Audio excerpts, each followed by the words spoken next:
जिल्हा परिषदेच्या निवडणुकीचा निकाल आहे। त्याचबरोबर आपण पंचायत समितीच्या निवडणुकीच्या निकालाचे प्रत्येक अपडेट न्यूज 18 मराठीच्या माध्यमातून सगळ्यात वेगवान स्वरूपामध्ये बघतोय आणि कोणत्या विभागामध्ये कशा पद्धतीने हा निकाल लागलेला आहे ते आपण या ठिकाणी बघत आहोत। आकडेवारी आता कोकणातील निकालाची ही आकडेवारी आपल्याकडे येते। त्याच्यामध्ये कोल्हापूर जिल्हा परिषद माफ करा कोल्हापूर जिल्हा परिषद इथली ही आकडेवारी आपण बघू शकतो। कोण वरचढ ठरलेला आहे, कोणाला जास्त जागा मिळाल्या याचा अंदाज आपल्याला येऊ शकेल। याच्यामध्ये भाजपा 7 जागांवर विजयी झाला आहे, तर दुसरीकडे इतर जे पक्ष आहेत ते 5 जागांवर विजयी झाले। काँग्रेस सतीश पाटलांचा या ठिकाणी वर्चस्व आहे, तिथं काँग्रेसला जास्त जागा मिळताना दिसतात। 12 जागांवर काँग्रेस विजयी झालेली आहे।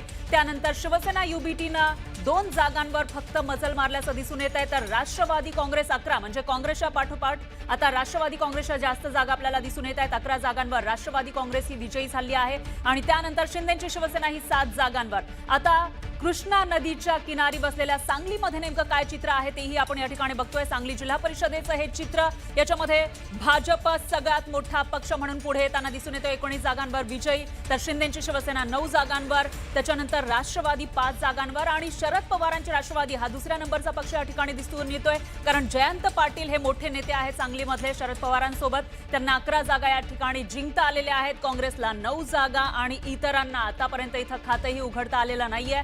अशा पद्धतीचं काहीसं चित्र सांगली जिल्हा परिषदेचं आपल्याला पाहायला मिळत आहे। आणि यानंतर पुढचं सातारा जिल्हा परिषदेमध्ये नेमकं काय चित्र आहे तेही आपण बघतोय।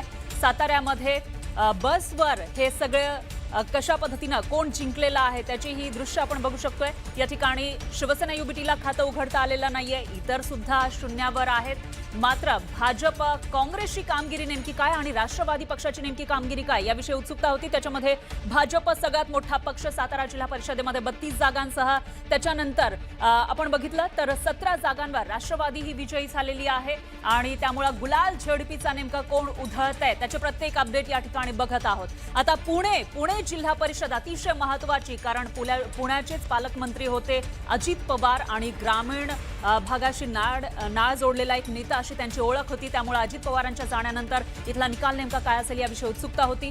घोड्यांच्या माध्यमातून हे निकाल आपण बघतोय। शिवसेना युबीटीला या ठिकाणी 5 जागा, काँग्रेस 0।